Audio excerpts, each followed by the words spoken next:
Mawar merah menuntut balas. Bagian 2. Kekuatan perempuan ini timbul kembali sewaktu Bayunata mulai menanggalkan pakaiannya dengan kasar. Keduanya bergumul, berguling-guling, dan pada akhirnya, Galuh Asih kembali menyerah kehabisan daya.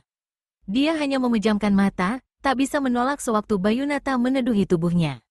Galuh Asih tiba-tiba menjerit keras ketika dirasakannya bulu-bulu dada kepala rampok itu menggerayangi buah dadanya. Dia menjerit sekali lagi, lalu pingsan di bawah tindihan tubuh laki-laki terkutuk itu. Sepeminuman teh lewat. Bayunata dengan tubuh keringatan dan terhuyung-huyung melangkah ke pintu. Dibukanya pintu itu. Untuk beberapa lamanya, dia berdiri memandangi kegelapan. Disekanya peluh yang berciciran di keningnya. Dia berpaling ke belakang. Galuh Asih terbujur di atas kasur jerami dalam keadaan tak berpakaian. Sepasang matanya terpejam. Dada dan perutnya jelas kelihatan turun naik. Betapa bagusnya tubuh telanjang itu dipandang demikian rupa. Dan tentu tubuh anaknya yang masih perawan jauh lebih bagus dari itu, pikir Bayunata. Kepala rampok hutan bludak ini memalingkan kepalanya, kembali memandang keluar pondok. Dia kemudian berteriak memanggil dua orang tangan kanannya.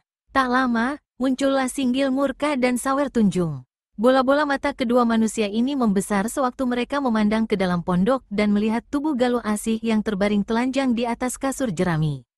"Sobat-sobatku, kau lihat pemandangan di dalam sana," ujar Bayunata sambil menyeringai dan menunding dengan ibu jarinya.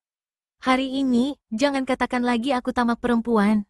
Kalian berdua boleh perbuat apa saja sekarang terhadapnya. Tapi, jangan main serobotan.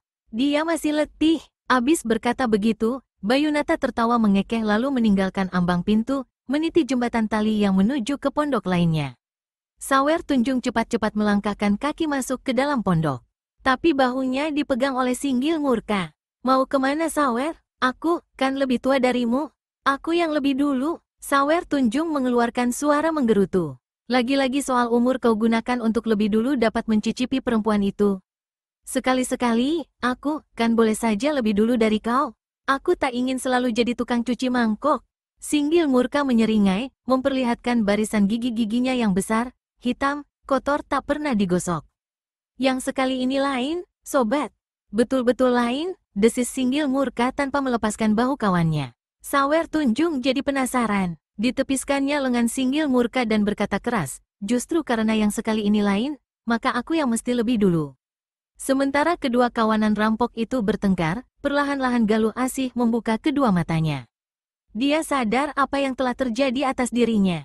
Mendengar pertengkaran Singgil Murka dan Sawer Tunjung, dia sadar pula apa yang bakal menimpa dirinya. Noda kotor baru saja menimpa dirinya dan kini, kekotoran itu akan jatuh kembali. Galuh Asih seolah-olah mendapat kekuatan gaib. Tidak saja perempuan ini bangkit dan berdiri tanpa memperdulikan keadaan tubuhnya. Dia menjerit keras lalu secepat kilat lari ke ambang pintu. "Hai!" Singgil Murka dan Sawer Tunjung berseru hampir bersamaan. Keduanya melompat ke pintu tapi terlambat. Tubuh Galuh Asih melayang dalam kegelapan malam. Jeritannya mengumandang mengerikan, dan suara jeritan itu dengan serta-merta berhenti, sewaktu tubuh perempuan tersebut jatuh dengan keras ke tanah. Kepalanya rengkah, lehernya patah. Bayunata tengah meniti jembatan gantung yang terbuat dari tali-tali besar, menuju ke pondok di mana Ratih berada, dijaga oleh dua orang anak buahnya. Pada saat itulah didengarnya lengking jerit yang mengejutkan di malam pekat itu.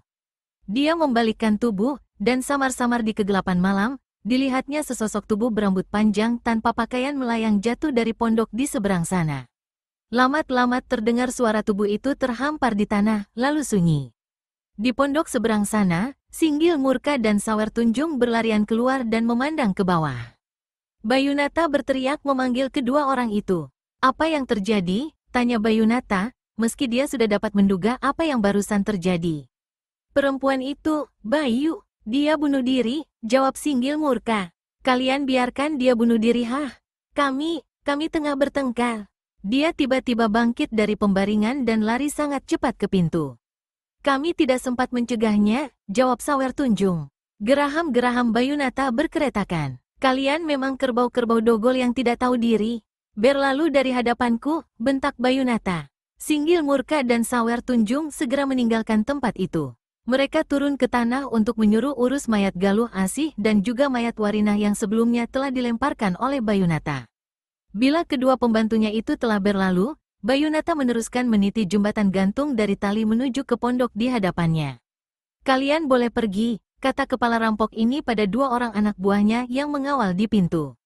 Bila Bayunata membuka pintu pondok, maka kelihatanlah gadis itu berdiri di sudut ruangan tengah menangis terseduh-seduh.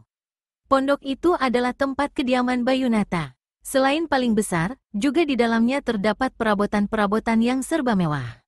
"Hentikan tangismu. Sekarang bukan waktunya lagi untuk menangis terus-terusan," kata Bayunata seraya menutupkan pintu pondok. Dari sebuah rak kayu jati diambilnya dua seloki besar. Seloki-seloki itu diisinya sampai setengahnya dengan anggur harum. "Minumlah, kau tentu haus," kata si kepala rampok dan mengacungkan seloki yang di tangan kanannya ke muka Ratih. Si gadis memandang seloki itu seketika, lalu mengambilnya dan dengan tiba-tiba, anggur di dalam seloki disiramkannya ke muka Bayunata. Kepala rampok itu undur beberapa langkah. Dia mengernyit, kedua matanya yang tersiram anggur terasa perih. Setelah menggosok-gosok kedua matanya itu beberapa lama sehingga rasa perihnya hilang, Bayunata duduk ke sebuah kursi. Untuk pertama kalinya, dia tidak menjadi beringas marah diperlakukan seperti itu. Dipandangnya Ratih dengan kedua matanya yang merah dan perlahan-lahan diteguknya anggur dalam seloki. "Gadis galak, kau memang pantas jadi istriku. Terangkan siapa kau punya nama." Jawaban dari Ratih adalah bentakan keras. "Keluarkan aku dari sini, keluarkan." Bayunata tertawa perlahan. "Setiap perempuan yang kubawa kemari selalu berteriak minta dikeluarkan, minta dibebaskan. Mereka harus tahu bahwa sekali mereka masuk ke sini, tak mungkin keluar, tak mungkin bebas. Kecuali kalau mereka mencari jalan tolol bunuh diri." Dan Bayunata hendak menerangkan tentang kematian Galuh Asih kepada gadis itu, tetapi maksudnya itu kemudian dibatalkan. "Hentikan tangismu, jangan bikin aku muak dan marah," Bayunata berkata bila mana Ratih masih dilihatnya menangis. Sebagai jawaban, Ratih melemparkan seloki di tangan kanannya. Dengan tangan kirinya, Bayunata menangkap seloki itu. Ditimang-timangnya benda itu seketika, lalu berkata, "Aku berjanji tidak akan memperlakukan kau seperti perempuan lain sebelumnya. Aku tidak akan menyakitimu, persetan dengan ucapanmu," tukas Ratih. "Keluarkan aku dari sini, juga ibuku." Kembali Bayunata tertawa perlahan. Seloki di kedua tangannya diletakkannya di atas sebuah meja kecil, lalu melangkah mendekati Ratih. Di lain pihak, si gadis cepat-cepat menjauh. "Seorang penjahat memang tak dapat dipercaya. Tapi kau, sekali ini kau mesti percaya dengan ucapanku," dan Bayunata mendekat lagi. Ratih mundur lagi sampai tubuhnya tertahan oleh pondok. "Aku tak akan menyakitimu. Siapa namamu, gadis?" Ratih memepet ke dinding. Tiba-tiba di sampingnya, dilihatnya sebuah jambangan besar dari kuningan. Tanpa pikir panjang lagi, disambarnya benda itu dan dilemparkannya ke kepala Bayunata.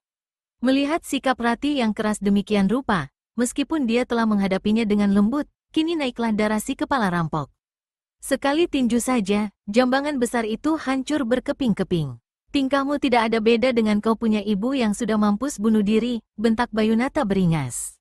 Ratih kaget bukan main. "Ah, apa, ibuku bunuh diri?" tanyanya membeliak. "Bunuh diri dan mampus," jawab Bayunata, lalu sekali lompat saja, kedua tangannya telah mencengkeram bahu Ratih. Gadis itu dilemparkannya ke tempat tidur dan ditindinya sekaligus. Ratih berguling-guling, meronta, dan menerjang untuk melepaskan tubuhnya dari rangkulan kepala penjahat itu. Namun ini hanya menghabiskan tenaganya, sementara setiap kesempatan yang ada dipergunakan oleh Bayunata untuk merenggut dan merobek pakaian yang melekat di tubuh sang dara, hingga dalam waktu yang singkat, pakaian yang melekat di tubuh Ratih sudah tak karuan rupa lagi. Penuh robek dan terbuka di sana-sini. Satu kali Bayunata berhasil menindih tubuh gadis itu. Namun dengan sisa-sisa tenaganya yang ada, Ratih masih sanggup menerjangkan kaki kanan menghantam perut Bayunata. Kepala rampok itu mengeluh kesakitan. Dijambaknya rambut Ratih. Keduanya terguling dan jatuh di lantai pondok. Benturan yang keras pada belakang kepalanya di lantai membuat pemandangan Ratih berkunang-kunang dan tenaganya semakin lemah, sedang jambakan Bayunata masih lengket di rambutnya dengan keras. Ratih tahu dia tak dapat bertahan lebih lama. Mungkin sudah menjadi takdir bahwa dirinya akan ditimpa kecemaran terkutuk begitu rupa. Air mata berderaian meleleh di pipinya. Nafas Bayunata menghembus panas di wajahnya. Dirasakannya jari-jari tangan laki-laki itu membuka lilitan kain di tubuhnya. Dirasakannya tangan yang lain dari Bayunata menjalar meremas dadanya. Rati menangis keras. Usaha terakhir yang bisa dilakukannya ialah merapatkan kedua kakinya sedapat-dapatnya. Dan ini pun gagal karena Bayunata dengan mudah sekali menyibakkan kedua kakinya itu. Tuhan, tolonglah hambamu ini. Rati memohon jauh di lubuk hatinya. Dan pada saat itu, pertolongan Tuhan benar-benar datang. Pintu pondok tanpa suara sedikit pun tiba-tiba terbuka. Juga tanpa suara, sesosok tubuh bergerak cepat masuk ke dalam. Bayunata merasakan kedua pergelangan kakinya dicengkeram. Dan sebelum dia tahu apa yang terjadi, mendadak sontak tubuhnya telah dibantingkan ke lantai pondok. Bayunata adalah seorang kepala rampok yang berilmu tinggi.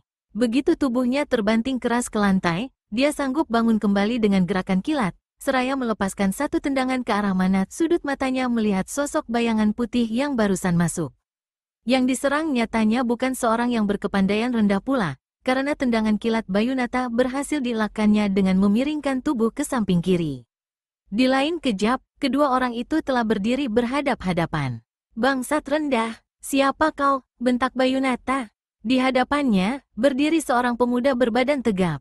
Baju putihnya tidak dikancing hingga kelihatan dadanya yang lebar bidang. Pemuda ini berdiri bertolak pinggang. Rambutnya yang menjela bahu bergoyang-goyang ditiup angin yang berhembus dari pintu. "Jika saja aku bertindak bukan atas nama orang lain, sudah kupecahkan kepalamu, Bayunata," kata si pemuda. "Kurang ajar, kutekuk batang lehermu, bangsat haram jadah." Bayunata menggembor lalu berkelebat dengan 10 jari tangan terpentang. Inilah gerakan yang dinamakan sepasang lengan baja meminta jiwa. Selain cepat, serangan ini menimbulkan angin yang luar biasa derasnya. Pemuda di tengah ruangan cepat-cepat menyingkir sewaktu dilihatnya 10 jari lawan dengan amat cepat menyambar ke batang lehernya. Namun tak terduga, begitu dia berhasil mengelak, sepasang lengan lawan laksana palu godam tiba-tiba membabat ke kepala dan pinggang. Si pemuda membuang diri ke samping. Tangan kiri menekan lantai sedang kaki kanan berkelebat ke atas, menendang ke arah salah satu lengan Bayunata. Ini adalah satu gerakan yang sukar dilakukan. Tetapi si pemuda bersikap seolah-olah gerakan itu adalah gerakan main-main. Ini membuat Bayunata penasaran setengah mati. Dia bertekad untuk membunuh pemuda tak dikenal itu saat itu juga.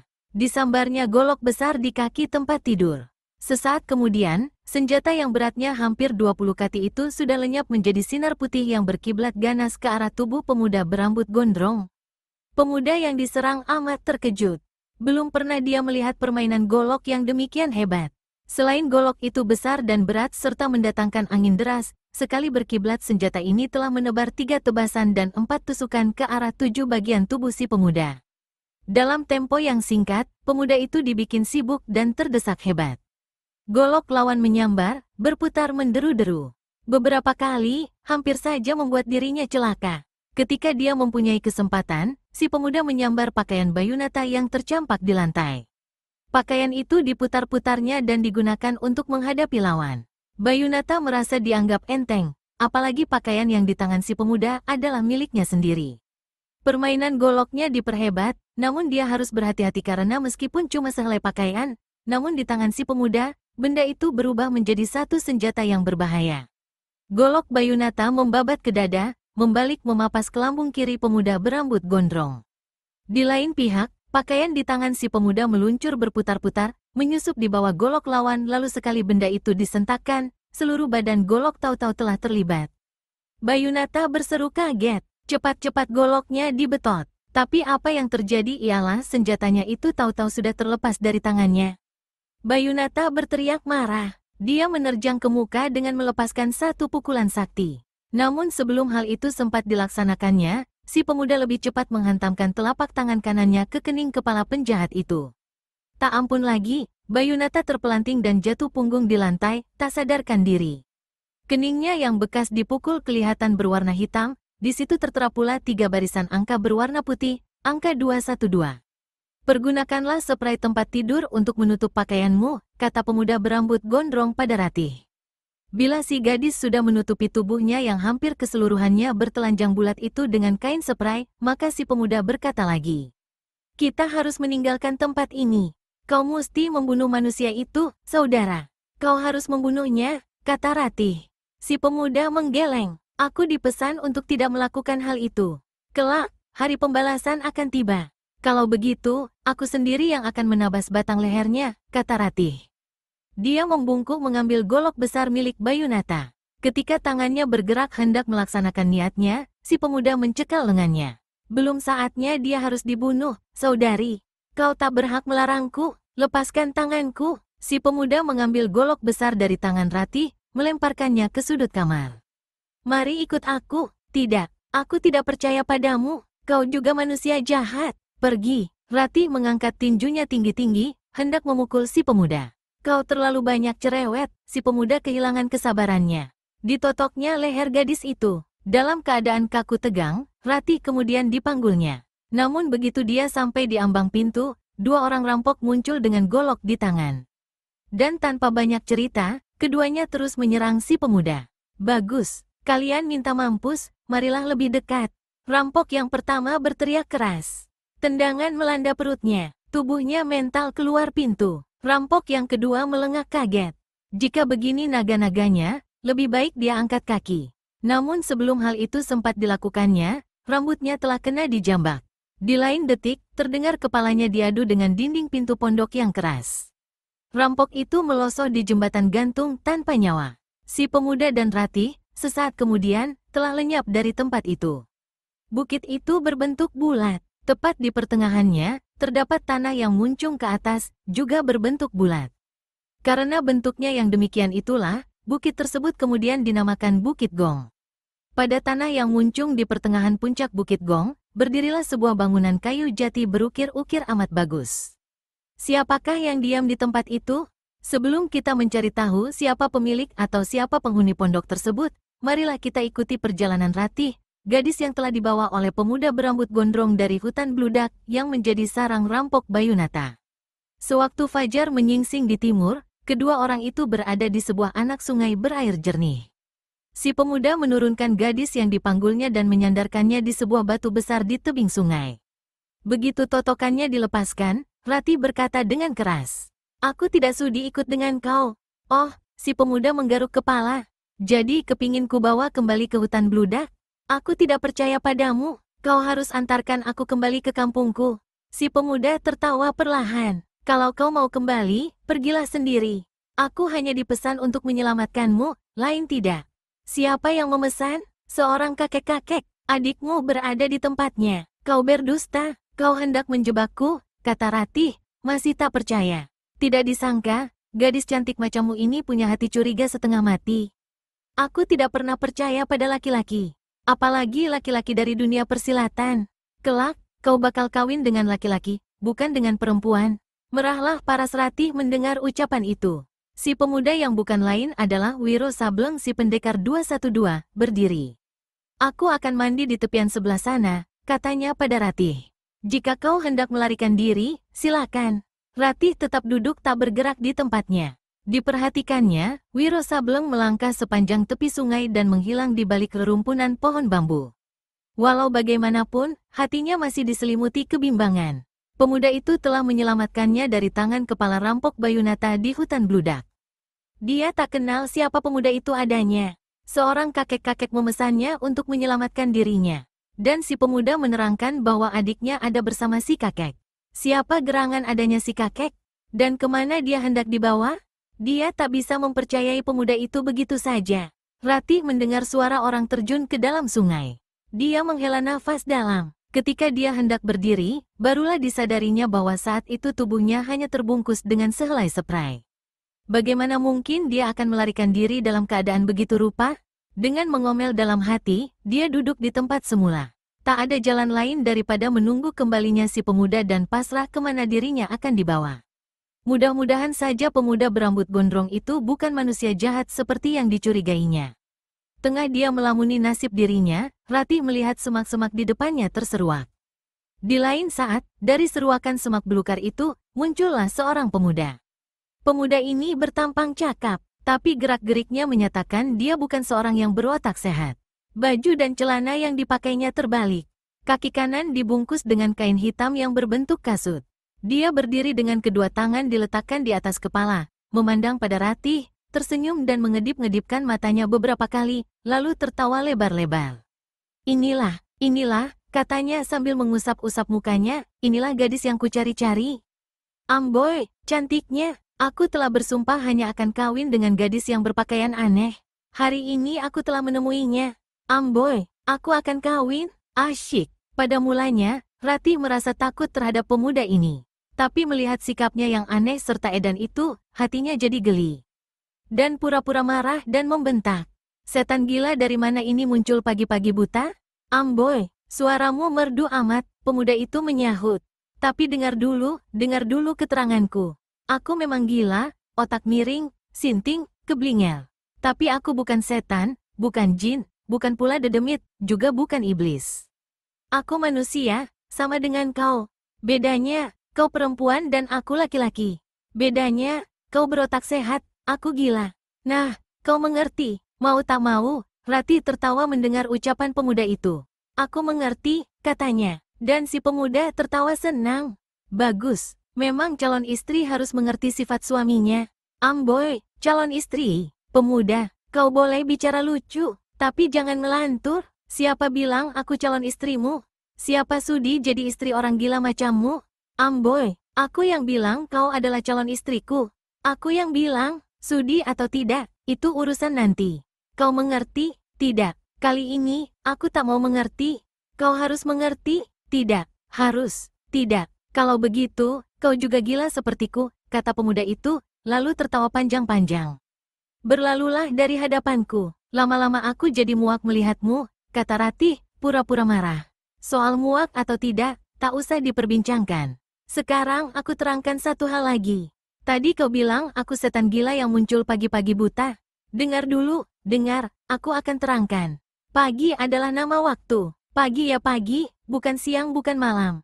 Pagi nama waktu, bukan binatang bukan manusia, bukan makhluk hidup. Jadi pagi itu tak mungkin punya mata. Apalagi kalau matanya buta. Pagi buta, lucu sekali. Memangnya ada pagi yang tidak buta?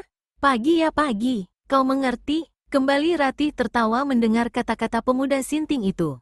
Amboy, kau tertawa, kau tambah cantik kalau tertawa. Kedua pipimu jadi merah, dan betapa nikmatnya kalau hidungku kubenamkan di kedua belah pipimu itu. Amboy, kalau tadi dia tertawa, tapi kini mendengar ucapan si pemuda kembali Ratih menjadi marah. Lancang amat mulutmu, dasar manusia tidak berotak, bicaranya kurang ajar. Kalau aku berotak sehat, masakan aku bicara begitu, jawab si pemuda. Dia melangkah maju, jangan mendekat, sentak Ratih. Tidak boleh, pergilah, aku akan pergi, tapi kau mesti ikut bersamaku. Siapa yang sudi ikut bersama kau? Orang gila tidak selamanya jahat. Ayo kau ikut aku, kau harus bertemu ayah. Beliau pasti gembira melihat calon menantunya yang begini cantik, montok dan pergi, bentak Ratih. Jangan bikin aku marah. Kalau kau tidak pergi, jangan menyesal kalau apa? Tanya si pemuda. Nanti ku tampar mulutmu. Si pemuda tertawa lalu setengah berlari dia datang ke hadapan Ratih dan mengulurkan kepalanya. Kau mau tampar aku? Nah, tamparlah, kata pemuda berotak miring itu. Plakek, karena kesal hatinya, Ratih betul-betul menamparkan muka pemuda itu dengan keras. Demikian kerasnya hingga salah satu sudut bibirnya menjadi pecah dan berdarah.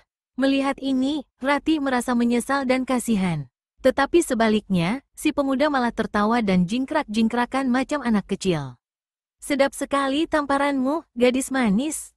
Betul-betul sedap. Kelak jika kita dikawinkan, aku akan minta agar ditampari sampai 1000 kali olehmu sebagai mas kawinnya. Amboy, mas kawitin. Lagi-lagi Ratih terpaksa geli melihat tingkah laku dan ucapan pemuda itu. Nah, sekarang kau tertawa lagi. Berarti kau tidak betul-betul marah terhadapku. Berarti kau sebetulnya kepingin juga ikut bersamaku. Bukan begitu? Cis, jangan bicara ngelantur, tukas Ratih dengan mencibirkan bibir. Cibiran bibir itu membuat si pemuda tertawa membahak. Kau lucu, tapi sebelum hari bertambah siang, sebaiknya kau ikut saat ini juga denganku. Abis berkata begitu, si pemuda lantas meraih pinggang Ratih dan memanggul gadis itu di bahu kirinya. Ratih hendak menjerit memanggil Wiro, namun satu tekanan halus pada punggungnya membuat dia mendadak sontak tak bisa mengeluarkan suara barang sedikit pun. Si pemuda ternyata telah menotok jalan suaranya dengan cara yang teramat lihai.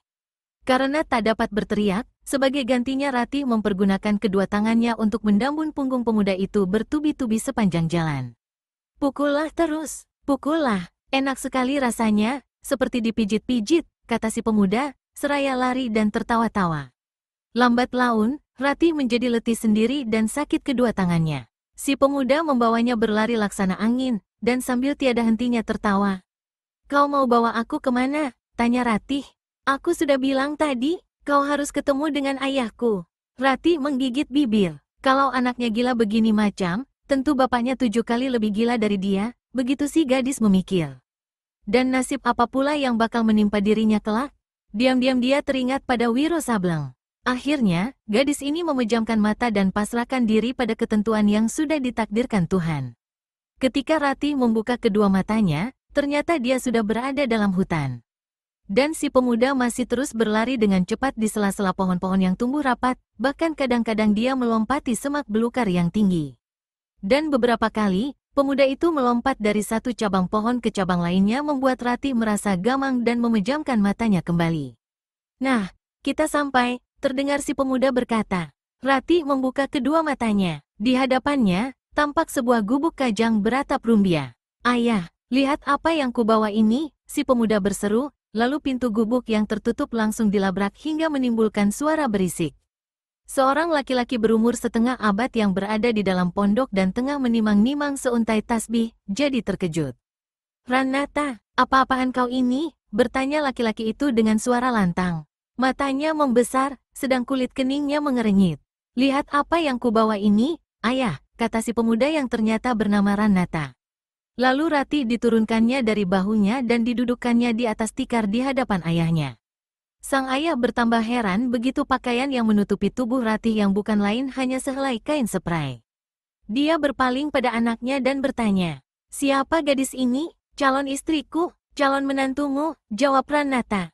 Lalu dia tertawa gelak-gelak dan menari memutari Ratih. Sang ayah geleng-gelengkan kepala. Sementara itu, Ratih memandang berkeliling. Dari luar, gubuk itu buruk dan kecil serta kotor. Tapi bila sudah berada di dalam, ternyata besar dan bagus serta amat bersih. Kau ada-ada saja, Rana. Kau hanya membuat susah orang tua. Gadis siapa pula yang kau culik ini? Amboy, aku sama sekali tidak menculiknya. Pada dasarnya, dia sendiri yang mau ikut aku. Silakan tanya kalau ayah tidak percaya. Betul, tanya si ayah seraya memandang pada Ratih. Ratih tak menjawab. Astaga, aku lupa membuka totokannya, kata Ranata. Lalu dijentikannya satu jarinya. Setiup angin halus menyambar ke punggung Ratih dan lenyaplah totokan yang membuatnya tak bisa bersuara. Betul kau sendiri yang bersedia ikut ke sini bersama anakku? Dia dusta, jawab Ratih. Saya dipaksanya. Sang ayah menarik nafas dalam dan mendelikkan matanya pada anaknya. Dia yang dusta, ayah. Dusta pada dirinya sendiri, Ranata berkata. Buktinya, kalau dia tak sudi dibawa kemari, detik dia masuk di gubuk kita pasti dia angkat kaki melarikan diri. Dan itu tidak dilakukannya, merahlah paras Ratih. Ranata tertawa gelak-gelak, sedang ayahnya kembali geleng-gelengkan kepala. Siapa namamu, anak? Bagaimana kau bisa sampai dibawa kemari? Dan kenapa kau berpakaian aneh begini macam? Tanya laki-laki itu. Semula Ratih menduga kalau si anak gila, tentu ayahnya 7 kali lebih gila. Tetapi nyatanya, laki-laki itu amat baik dan bertanya dengan lemah lembut. Ini membuat Ratih bersedia membuka mulut memberikan jawaban. Nama saya Ratih, Pak. Saya berada di tepi sungai tengah menunggu kawan yang mandi sewaktu anak bapak datang. Lalu Ratih menceritakan sampai dia pada akhirnya diboyong oleh Ranata ke gubuk itu. Kau bikin aku susah, Ranata. Kawan gadis ini pasti akan datang kemari dan marah padamu, kata sang ayah pula. Itu memang sudah sewajarnya dia berlaku begitu, menyahut Ranata dengan nada keren. Tapi ayah jangan lupa akan sumpahku tempo hari, yaitu, bahwa aku hanya akan kawin dengan gadis yang berpakaian aneh. Dia kutemui di tepi sungai, tubuhnya terbungkus alas tempat tidur. Masakan aku akan melupakan sumpahku begitu saja? Si ayah lagi-lagi menarik nafas panjang. Soalnya sekarang, ayah harus setuju menerimanya jadi menantu. Harus setuju mengawinkan aku dengan dia. Sang ayah tertawa rawan. Anak orang kau larikan, lalu meminta aku mengawinkanmu dengan dia. Otakmu memang miring, Tapi jangan suruh aku ikut-ikutan miring. Soal kawin bukan soal mainan. Aku harus berkenalan dulu dengan orang tua gadis ini dan melamarnya secara baik-baik. Ranata, kau harus tahu diri, nak. Harus ingat manusia macam apa kau adanya. Jangan bikin malu orang tuamu yang sudah hampir masuk ke liang kubur ini. Butiran-butiran air mata meleleh jatuh ke pipi laki-laki itu, membuat Ratih merasa terharu dan ditundukkannya kepalanya. Ketika dia coba mengangkat kepala, dilihatnya Ranata duduk di ambang pintu, memandang keluar dengan mata berkaca-kaca. Jika kita melamar secara baik-baik, kukira tak seorang pun yang bakal mau menerima diriku jadi suami. Tak seorang pun mau mengambil aku jadi menantu. Air mata berderayan di pipi Ranata. Keharuan semakin mendalam di hati Ratih. Siapakah ayah dan anak ini sebenarnya? Ratih memperhatikan lagi paras Ranata. Pemuda ini berwajah cakap. Cuma sayang, pikirannya kurang sehat. Tak terasa, tetesan-tetesan air mata pun jatuh berderai di pipi si gadis. Amboy, kenapa kau menangis? Ranata bertanya tiba-tiba seraya berdiri. Ratih menangis bukan karena haru terhadap dua beranak itu, tetapi karena ingat akan kematian ayahnya dan ibunya yang bunuh diri, serta adiknya yang sampai saat ini tak tahu entah berada di mana. Ratih, kau boleh meninggalkan tempat ini. Berjalanlah ke arah matahari terbit, dan kau akan keluar dari hutan ini tanpa kesukaran. Harap maafkan segala perbuatan anakku. Tapi ayah, Ranata maju ke muka. Ranata, desis si ayah dengan memandang tajam pada anaknya. Pandangan mata itu penuh wibawa. Kataku, jangan bikin aku susah. Gadis ini bukan jodohmu. Kelak, kau bakal dapat yang lebih cocok dengan dirimu. Kalau begitu, Ranata sesenggukan, lebih baik kau bunuhlah aku, ayah. Ranata lalu lari ke dalam kamar.